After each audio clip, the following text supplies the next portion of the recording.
Selamat pagi Sotiotu Namo Buddhaya. Hari ini kita akan belajar tentang bab selanjutnya ya, bab 2, yaitu tentang Pancasila Buddhis. Pancasila Buddhis ini hari ini kita hanya cukup mempelajari sampai ke Pancasila Buddhis yang sila kedua saja. Untuk tiga sila selanjutnya kita pelajari di minggu depan gitu ya. Tidak perlu berlama-lama, mari kita lanjutkan. Oke, hari ini kita akan mempelajari materi Pancasila Buddhis. Nah, ini merupakan materi bab kedua yang ada di pembelajaran Pendidikan Agama Buddha kelas 7 ya. Nah, kita langsung saja ke slide pertama. Pengertian dari sila. Ada dua macam pengertian sila di sini ya, yaitu satu, kehendak atau sikap batin yang tercetus sebagai ucapan benar dan perbuatan benar.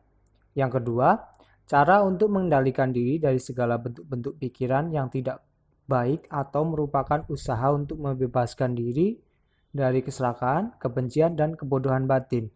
Nah, dari dua pengertian ini bisa disimpulkan bahwa sila ini merupakan latihan yang dilakukan oleh diri kita sendiri untuk menghindarkan kita dari keburukan seperti loba, dosa, moha.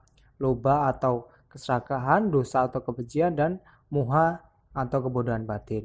Nah, perlu diketahui juga, moha di sini atau kebodohan batin di sini bukanlah kebodohan yang bersifat duniawi. Pancasila Buddhis atau 5 latihan moral. Yang pertama ada panatipata, wiramani, sikapandang, samadhyami. Aku bertekad melatih diri, menahan diri dari membunuh makhluk hidup.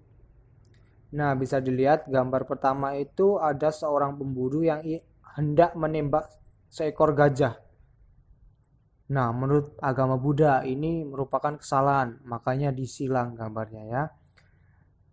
Nah, sila pertama ini adalah menghindari membunuh makhluk hidup.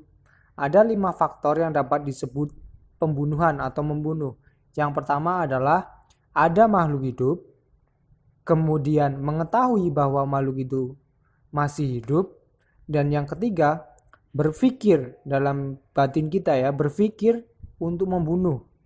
Kemudian yang keempat berusaha untuk membunuh dan hasilnya makhluk itu mati karena perbuatan kita. Akibat dari melanggar sila pertama adalah ada banyak sekali akibatnya. Yang pertama, lahir kembali dengan keadaan cacat, mempunyai wajah yang buruk, mempunyai perawakan yang jelek. Nah, yang lainnya bisa dibaca sendiri. Jadi pelanggaran. Oke. Sila kedua, adinadana, weramani, sikapandang, samadhyami. Aku bertekad melatih diri, menahan diri dari pengambil barang yang tidak diberikan. Nah, di sini maksudnya adalah pencurian ya. Nah, kalau kita istilahnya mengambil barang yang tidak diberikan, bisa dilihat di gambar seperti mengendap-endap dan lain sebagainya, itu akan merugikan orang lain. Selain merugikan orang lain, kita juga akan merugikan diri kita sendiri, ya kan? Makanya seperti di gambar ini pencurian itu dilarang atau dianjurkan untuk dihindari dalam agama Buddha ya. Nah, sila kedua adalah menghindari mencuri. Ada 5 faktor yang dapat disebut mencuri. 5 faktornya apa aja? Yang pertama, ada sesuatu. Di sini maksudnya objek ya, objek yang bisa dicuri. Bisa barang, benda milik pihak lain, atau apapun milik pihak lain. Kemudian mengetahui bahwa barang itu atau objek itu ada pemiliknya. Dan yang ketiga, berpikir untuk mencuri.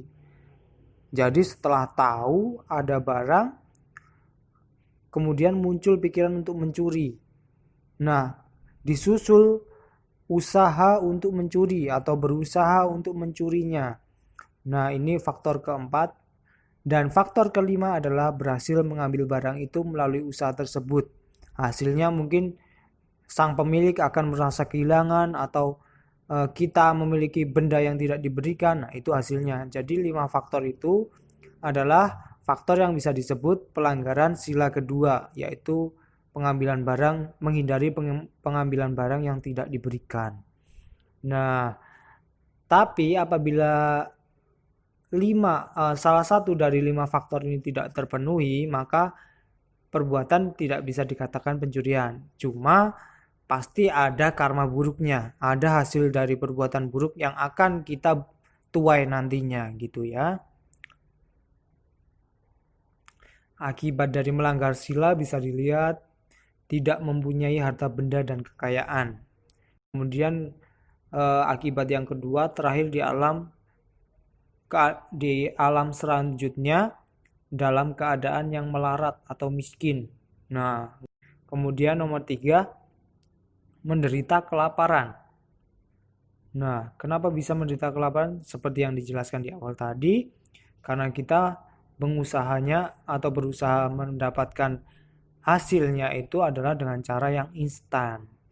Kemudian keempat, tidak berhasil memperoleh apa yang diinginkan dan didambakan. Kelima, menderita kebangkrutan atau kerugian. Yang 6, sering ditipu atau diperdaya. Dan yang ketujuh adalah mengalami kehancuran karena bencana atau malapetaka. Oke, pertemuan hari ini cukup sampai sila kedua terlebih dahulu. Nanti ada sedikit tugas di Google Classroom.